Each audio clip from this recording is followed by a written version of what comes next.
Over a year in the making. I am so excited to finally introduce you to my limited edition Amp It kits. Another week, another explosion of drama surrounding Michaela. Ever since her messy POV lip launch, things have only gotten wilder. Her own friend, Glamzilla, is calling her out. James Charles has jumped in too, and yet Michaela's acting like nothing happened. Instead of clearing the air, she's already cooking up her next big move, leaving everyone shaking their heads. Sticky, extremely hydrating. You can do a sheer, gorgeous wash of color like this.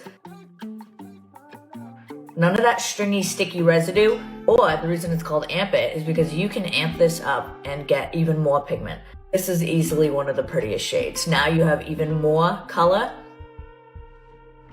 Still none of that stringy, sticky residue. When Michaela first dropped the news that she was finally launching color cosmetics under her POV brand, fans went absolutely crazy with excitement. She's always been known for her full glam looks. Heavy contour, sharp liner, flawless lips. So everyone assumed her first drop would be bold makeup that screamed, Michaela. This one is the least sticky to me. You can still see my lip color underneath. Let me add another thin layer, that much. Okay, yeah, the more that I talk, the more stringy it gets. And I really I'm not applying a lot of product. But out of nowhere, she switched it up. Instead of dropping a makeup line, she rolled out a skincare-based lip product with a slight tint.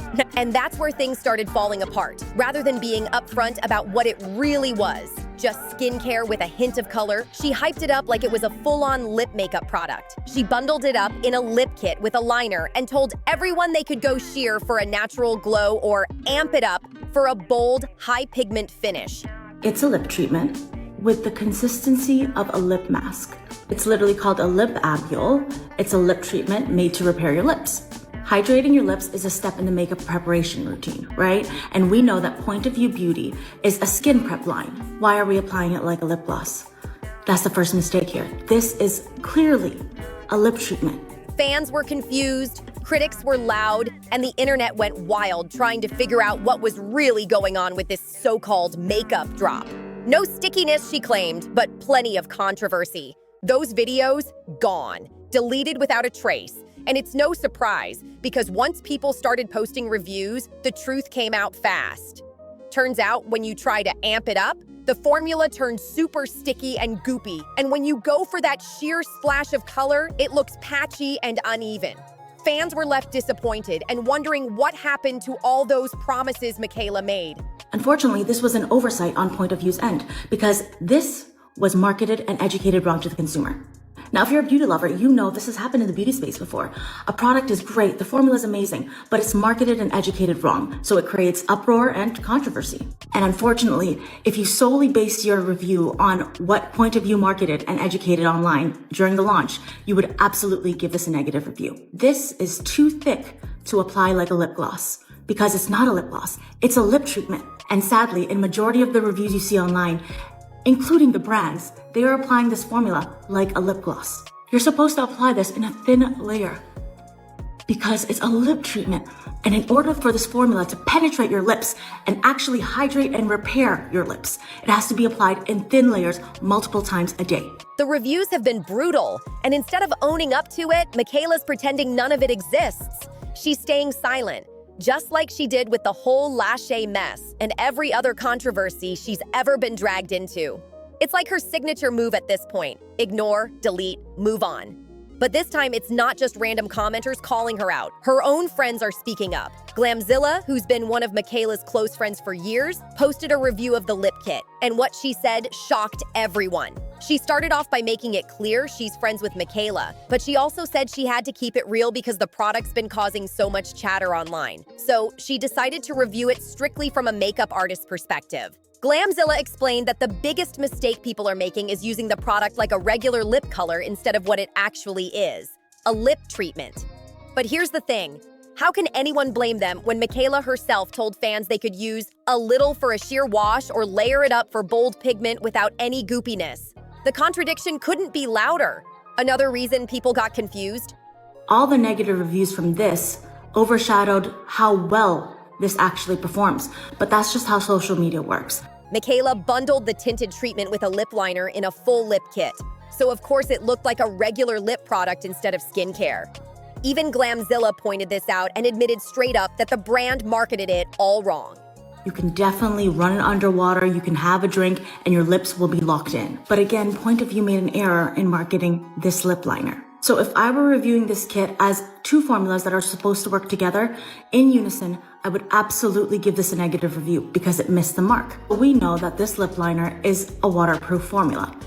Now, Ampit, this is an oil-based formula. She said the packaging and presentation totally sent the wrong message to buyers, making them expect makeup-level performance from what's really just a treatment. But Glamzilla didn't just criticize, she gave credit where it was due. She said the lip liner formula itself is actually amazing and super smooth. Unfortunately, all the drama from the tinted lip treatment completely overshadowed that win. No one's even talking about how good the liners are because everyone's too busy dragging the product that came with them. I want to be completely honest. It's worn off a lot, and it's only been like an hour. Like, you can see it right there, and here, and here. And I haven't had anything to drink. I kissed my husband once. Nothing's there anymore. Kind of disappointed. I feel lied to, and I don't like that. Yeah, baby wipe took it right off. Then she dropped some seriously interesting insight about why some people's lip liner wasn't lasting. Remember that viral clip from a few videos back? Someone claimed they felt misled by Michaela because their lip liner faded within minutes, while Michaela had posted a video rubbing it on her arm, running water over it saying, "Look, it doesn't come off." That comparison made her look super suspicious, especially since so many buyers said they had the exact same issue. Well, Glamzilla came through with a possible explanation, and it actually makes sense. She said the lip liner is gel-based, while the tinted lip treatment is oil-based. When you layer them, the oil breaks down the gel formula, which causes the liner to wear off way faster. Fans couldn't believe how something so simple could have been the key to all that confusion. And again, this lip liner is a waterproof formula, not an oil-proof formula. So when you combine these two, they absolutely work against each other. They're literally working against each other because they're formulated to do two different things. Here's the problem. Point of View put it in a kit. When Glamzilla explained the oil versus gel issue, everything suddenly made sense. It just clicked. That had to be the reason why things weren't adding up. Honestly, I even thought Michaela might have sprayed her arm with hairspray for that "it doesn't come off" demo because something about it looked a little too perfect. Maybe she did, maybe she didn't. But either way, it's clear the lip liners aren't bad on their own.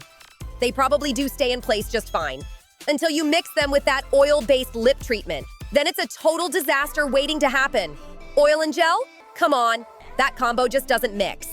It's wild to think that someone like Michaela, who's always claiming to be obsessed with everything beauty, didn't catch that. And not just her, the investors and the entire product development team missed it too. Pairing a lip treatment with a liner is one thing, but putting a gel-based liner together with an oil-based treatment? That's a major oversight. And now that mistake is coming back to bite her big time. Taking a waterproof formula and then adding an oil-based formula on top will absolutely make it patchy, will absolutely make it break apart, will absolutely not look good, and it will absolutely get a negative review. You can totally see why that one creator's video went viral. The one where she filled in her lips completely with the liner, then layered the lip treatment on top, only for it to turn out all patchy and weird looking. It wasn't user error, it was just bad product pairing. Glamzilla's breakdown really was a light bulb moment for so many people who couldn't figure out why their results didn't match Michaela's videos. Next week is Thanksgiving, which for many people, the holiday season is one of the most stressful, overwhelming, and anxiety-inducing times of year. And I want to take that stress off your shoulders. So I'm going to be paying for as many grocery bills as I can in the next few days leading up to Thanksgiving. Still, even though Glamzilla gave a super insightful review and explained everything from a pro's perspective, part of me wishes she had gone a little harder on Michaela.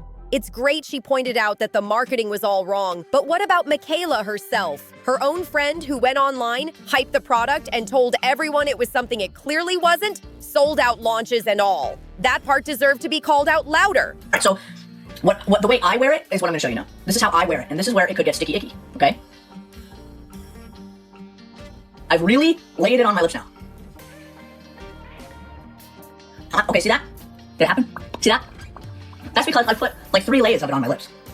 If you do that with any lip gloss, which I'm happy to show you, that's going to happen. But that's just like lip gloss. I don't know what you want me to say. That's how lip gloss kind of works, no? But for the most part, it's extremely comfortable.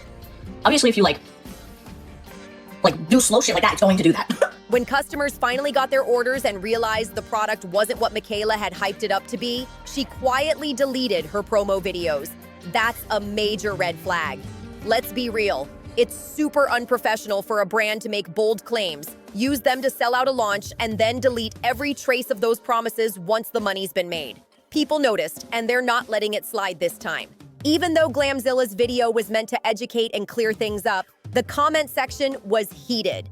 Tons of people pointed out that this kind of clarification should have come straight from the brand, or better yet, from Michaela herself. Instead, it looked like Glamzilla was stepping in to do some friendly damage control. One comment summed it up perfectly, saying, "She's the owner of the company. If she said it's a lip gloss, it's a lip gloss. Stop defending her." That line hit hard. What made it even messier was the fact that the product's own website described it as buildable. Or the reason it's called amp it is because you can amp this up and get even more pigment. This is easily one of the prettiest shades. Now you have even more color. Still none of that stringy, sticky residue. Glamzilla tried to respond by posting a screenshot, brushing off the comment and saying, "That's a lip gloss." But fans weren't having it. One person clapped back, "Then educate the owner, girl. Last I checked, lip treatments don't come with lip liners." The shade was real. It's wild how many people are now questioning just how far Glamzilla's loyalty goes. Some are saying she's doing everything she can to protect her friend's reputation, while others are asking straight up, how much did they pay you to spin this? The situation shouldn't even need this much explaining. It's obvious the brand mixed things up. And instead of addressing any of it head on, Michaela's doing what she always does when things heat up. She's shifting the spotlight by announcing yet another big giveaway. Classic distraction move.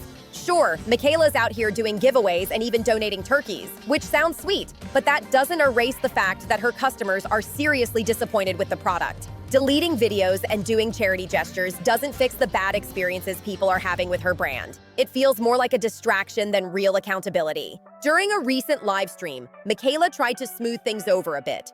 She claimed that people were just applying too much of the product and hinted that the sticky mess was their fault, not the formulas. Guys, for Cyber Monday, Point of View is giving 30% off today, but 20% off forever. You can get any of Point of View's individual products or any bundles that are on subscription. You can customize the subscription to however long you want it to be, and you can cancel it at any time. But you need to get the 30% off today for Cyber Monday. Sale is the last time you're going to see Point of View on sale for the rest of the year. Again, just do the subscription to get that 30% off. You can cancel it right after and you will still get the 30% off. She started walking back her own amp it up comments, acting like she never told fans to pile it on. But come on, that's straight up damage control. Viewers weren't fooled for a second, and the comment section blew up with receipts.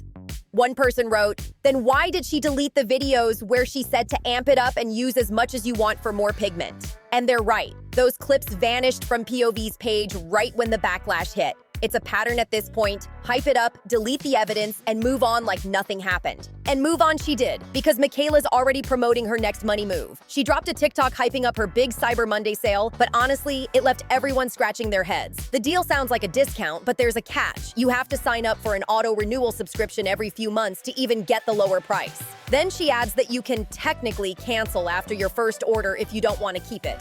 Fans were left confused, wondering if this was a sale or another sneaky marketing ploy. Like, seriously, why not just put the product on sale without forcing people into a subscription every few months? When you build a parasocial relationship with your community, they see you as a friend. And the most important thing in friendship is trust and honesty. So when you launch a brand to your community who you've built this relationship with, they are putting their full trust in you. It would have been so simple to give 2 clear options. One for people who want to sign up for auto renewal and get 20% off every time, and another for those who just want a single purchase with a one-time discount. That's how most brands do it, straightforward and fair. But no, Michaela had to make it confusing, and people aren't buying the "oops, it's just how the deal works" excuse. It feels obvious what's going on here. She's banking on people forgetting they signed up for that subscription. Every time someone forgets to cancel, she keeps making money, and that steady stream adds up. Fans have been pointing this out nonstop, saying it feels like a shady tactic dressed up as a holiday deal. To make things worse, people were already frustrated because Michaela did a TikTok live on Black Friday, claiming that was the only sale they'd be doing. Tons of fans rushed to buy during that stream, thinking it was their one and only chance. But just a few days later, she dropped a Cyber Monday sale, and it looked like an even better deal. The backlash came quick. One person commented, "I thought you weren't doing a Black Friday deal. You said that on your Black Friday TikTok live." Michaela fired back saying, "No, I said I'd do a different deal." Friend Mikayla Nogueira has her skincare brand POV, and she's launching lip balms right now. By the time that this video is out, they'll already be out, and I'm sure they're gonna be amazing. I've tried out POV a couple of times in my videos. I love the formula. However, one of the flavors that she is launching in her lip balms, we are also launching at Painted. And we have not talked about this. She's never seen it. I never told her my flavors. So when I saw it, of course, I was pissed. Not at her, because again, it's not her fault, just at the universe in general, because one, I worked really, really hard on the flavor, and it's never been done before, and now it has. So she beat us to it, but also two, because she beat us to it. And now, even though I was so excited about this super special flavor, when we launch it, I already know that all the comments are gonna say, "Oh my God, you stole it from Michaela." No! I had it first, but she beat me to it. But another viewer wasn't having it, replying, "I was there the whole time. You repeated over and over that the only Black Friday deals were during the live, and that's why everyone was buying." Fans felt tricked, and it's easy to see why. No one likes being misled, especially right after spending their money. It's just one problem after another with Michaela, non-stop drama. And have you noticed how every single issue somehow ties back to money? What happened to the days when influencers actually cared about makeup because they loved it, not just for the paycheck? Back then, creators taught techniques, shared real tips, and built their platforms off passion, not profit. But with Michaela, it feels like every move she makes starts with, "How much can I make off this?" instead of, "How can I help my audience?" It's getting harder and harder to trust anything she says. She's let down her own fans again and again, even though she's the same person who once said, "The most important thing between creators and their audience is trust." The irony couldn't be louder. Fans are now calling her out for being all talk and no integrity, and honestly, it's not looking good. And just when you thought the chaos couldn't get any bigger, James Charles enters the chat. James recently dropped a video right after Michaela launched her lip kits, revealing that he had a lip product coming soon too, with a scent that's supposedly never been done before. But now, everyone's buzzing that Michaela beat him to the punch. James didn't name names directly, but people caught on fast, and the comments blew up with fans pointing out the obvious shade. Now the question is, did Michaela really snatch his idea first, or is James just mad he got outplayed? Either way, it's turning into a full-on influencer standoff, and the timing couldn't be more dramatic. James probably would have beaten her to the launch if the timing hadn't lined up the way it did. But honestly, when it comes to Michaela, nothing ever really changes. She's still ignoring every bit of backlash that comes her way, still twisting the truth to keep the money flowing, and somehow, she still has a loyal audience. It's wild how many people continue to support her despite all the drama that keeps stacking up. I've said it before and I'll say it again. It's giving Jaclyn Hill deja vu. Michaela's career path is starting to look just like Jaclyn's did. Rise fast, get rich quick, and slowly drift away from the community that made her. Remember how Jaclyn had her big moment, then over time became so unrelatable and out of touch? Now she's on TikTok showing off her massive LA mansion, wondering why no one cares about her organizing her 56 Stanley Cups. Fans don't connect with that anymore. It just feels out of reach and fake. Hopefully, Michaela takes a step back before she ends up in that same position. She needs to remember why people fell in love with her content in the first place. Her honesty, her realness, her passion for makeup. Because right now, she's starting to look more like a salesperson than a creator, and people are noticing. So what do you all think about everything that's been going down? Drop your thoughts in the comments. Don't forget to subscribe for more updates and share this video with someone who's been following all this influencer chaos. It's getting wild out here.